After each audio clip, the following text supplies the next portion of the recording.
অবশেষে রায়ানের প্রেমিকার নাম জানতে পেরে চমকে গেল পারুল। হ্যাঁ বন্ধুরা, এমনটাই দেখা যাবে। তাই সম্পূর্ণ জানতে ভিডিওটিতে লাইক দিয়ে চ্যানেলটি সাবস্ক্রাইব করে দেখতে থাকুন। নতুন পর্বে দেখা যাবে পারুল সেই 16 অক্টোবর দেখেই মনে মনে ভাবে, না সেই দিনটাতে কি হয়েছিল আমাকে জানতেই হবে।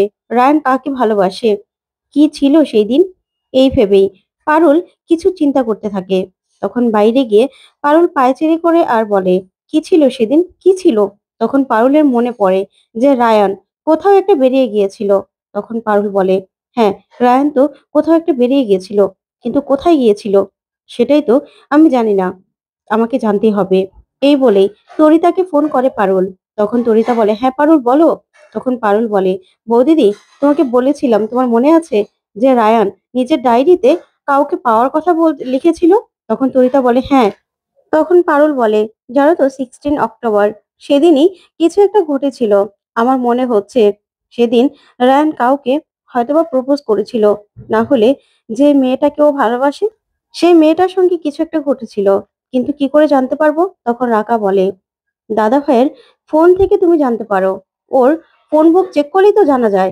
তখন পারুল বলে, কিন্তু ওর ফোন থেকে আমি কি করে জানবো, ওর ফোনে আমি কি করে হাত দিব?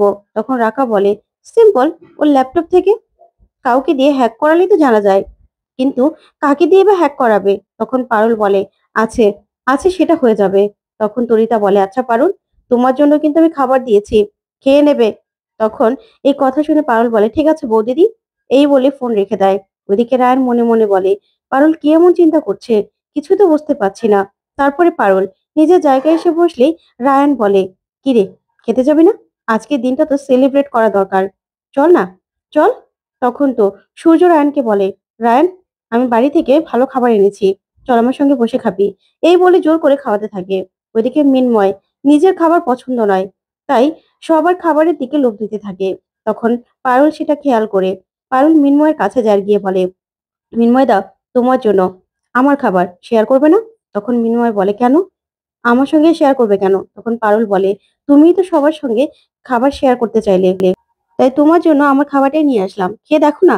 বৌদিদি মাটন কষা আর পরোটা দিয়েছে, খেয়ে দেখো। মাটন কষাটা না বৌদিদি হেব্বি বানায়, একটু খেয়ে দেখো। তখন মিন্ময় খেয়ে তো পুরো এক ফিদা হয়ে যায় আর বলে, পারুল খুব ভালো হয়েছে। এই বলেই তাড়াহুড়ো করে সবগুলো খেয়ে নেয় মিন্ময় আর বলে, ইস পারুল, আমি তো সবগুলোই খেয়ে নিলাম, এবার এবার তুমি কি খাবে? তখন পারুল বলে, সমস্যা নেই, আমি তোমার খাবার খেয়ে নেবো। তখন মিন্ময় বলে, ওই তুমি শুকনো রুটি আর কফি ভাজা খাবে, ফুলকপি ভাজা?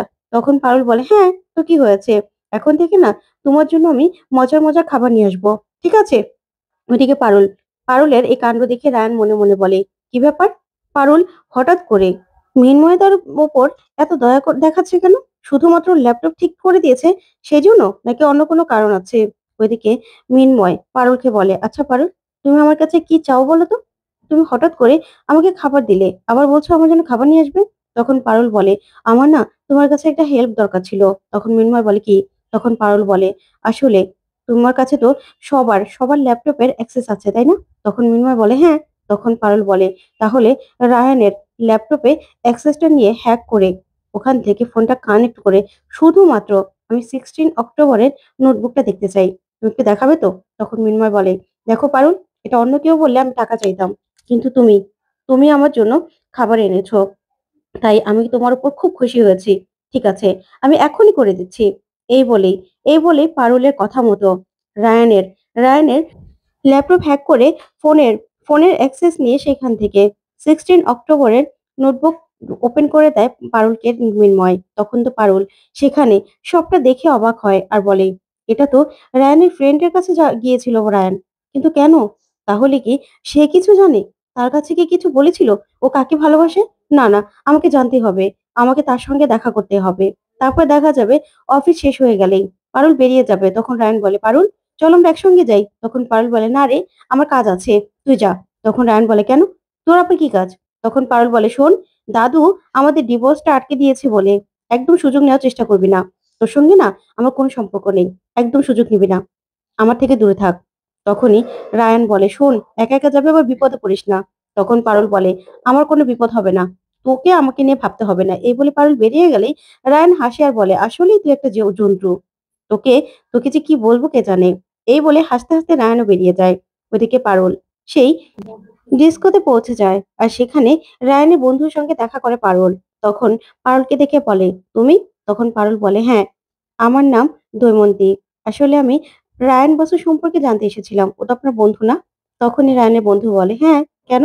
তখন পারুল বলে, আসলে 16 অক্টোবর সেদিন আপনার সঙ্গে দেখা করতে এসেছিল রাত 12টার পরে। তখন রায়ান বন্ধু বলে, হ্যাঁ। তখন পারুল বলে, আসলে ও কার কথা বলতে এসেছিল? ও কি কাউকে ভালোবাসে? আপনি কি আমাকে বলতে পারেন? তখন রায়ানের বন্ধু বলে, কেন? তখন পারুল বলে, আসলে আমি রায়ানের স্ত্রী। রায়ান আমার স্বামী। তখন এই কথা শুনে রায়ানের বন্ধু চমকে যায় আর বলে, কি বলছো তুমি? রায়ান বাসু যে বিবাহিত আমাকে তো বলেনি।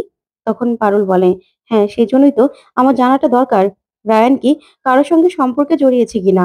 ও কি কাউকে ভালোবাসে আপনাকে কি বলেছে? সেদিন কি যে কিসের জন্য এসেছিল? তখনই রায়ানের বন্ধু সবটা খুলে বলে আর বলে, সেদিন রাতে এসেছিল আর বলল ও নাকি কাউকে ভালোবেসে ফেলেছে। তারপরে কানেক্ট এফএম সেখানেও ফোন করেছিল। একটা গান লিখে ও সেখানে নিজের গার্লফ্রেন্ডের জন্য সেই গানটা নিজে খালি গলায় গিয়েছিল। তখন তো পারুল এই কথাগুলো শুনে খুব কষ্ট পায়। তারপরেই পারুল বলে, আচ্ছা, ওই বেটির নাম কি আপনি বলতে পারেন? তখনই রায়ানের বন্ধু বলে, আমি মনে করতে পারছি না। বিশ্বাস করো, মনে করার চেষ্টা করছি। তুমি না কানেক্ট এফএম এ গেলেই সেখানে সবটা জানতে পারবে। তখন পারুল কষ্ট পেয়ে বেরিয়ে যায়। তখন রায়ানের বন্ধু রায়ানকে ফোন করে আর বলে, রায়ান, এটা কিন্তু ঠিক করিসনি। তুই যে বিবাহিত তুই তো বলিসনি। তখন রায়ান বলে, কেন? তখনই রায়ানের বন্ধু বলে, দৈমন্তী, তোর বউ এসেছিল। বাঁকুড়ার ভাষায় কথা বলছিল। তখনই রায়ানের বুঝতে বাকি নেই যে পারুল এসেছিল। তখন রায়ান বলে, তোমাকে বিশ্বাস করে আমি সবটা বলেছিলাম আর তুমি সবটা বলে দিলে। আমি না বুঝতে পারছি না আর কি কি বলেছো। তখনই রায়ানের বন্ধু বলে, আমি তো নামটা ভুলে গিয়েছিলাম, তাই কানেক্ট এফএম এ হয়তোবা যেতে পারে। তখন রায়ান প্রচন্ড ভাবে রেগে যায়। তারপর ফোন রেখে বলে, জন্তু, তুই আমার পিছনে পড়ে আছিস না? কানেক্ট এফএম এ নিশ্চয়ই তুই যাবি। সেখানে গিয়ে তোকে আমাকে জানতে দিলে চলবে না। আমি তোকে কিছুতেই জানতে দেব না। এই বলেই রায়ান কিছু একটা করার প্ল্যান করে। ওইদিকে পারুল খুব কষ্ট পায় আর মনে মনে বলে, রায়ান, আমি ভেবেছিলাম হয়তোবা তুই অন্যরকম। তুই হয়তোবা আমাকেই ভালোবাসিস। কিন্তু তুই অন্য কাউকে ভালোবাসিস, আমি তো সেটা ভাবতেও পারছি না। এই ভেবেই কানেক্ট এফএম এ যায়। তখনই সে আরজের সঙ্গে দেখা করে পারুল। তখন ওনার কাছে হেল্প চায় আর বলে, প্লিজ আমাকে হেল্প করুন আপনি। আমার পার্সোনাল ব্যাপার নিয়ে এখন আমার খুব সমস্যা হচ্ছে। রায়ান বসু সম্পর্কে আমার জানতে হবে। সেদিন 16 অক্টোবর ও এখানে কি বলেছিল? আর ওর গার্লফ্রেন্ডই বা কে? তখন মেয়েটা বলে, আচ্ছা, তোমারই বা কি হয়েছে? তুমি বা জানতে চাইছো কেন? তোমাকে আমি হেল্প করবোই বা কেন? তখন পারুল বলে, আসলে রায়ান বাসু আমার স্বামী। ও কাকে ভালোবাসে, কার সঙ্গে ওর অ্যাফেয়ার চলছে সেটা আমাকে জানতে হবে। তখন মেয়েটা হাসে আর বলে, ও আচ্ছা, এই ব্যাপার। আসলে সেদিন 16 অক্টোবর রায়ান বাসু আমাদের ফোন করেছিল। সে গিটার বাজিয়ে খালি গলায় একটা মেয়ের জন্য নিজে খালি গলায় গান গিয়েছিল। তার ভালোবাসার মানুষের জন্য। তখন পারুল বলে, আচ্ছা, মেয়েটার নাম আপনি বলতে পারবেন?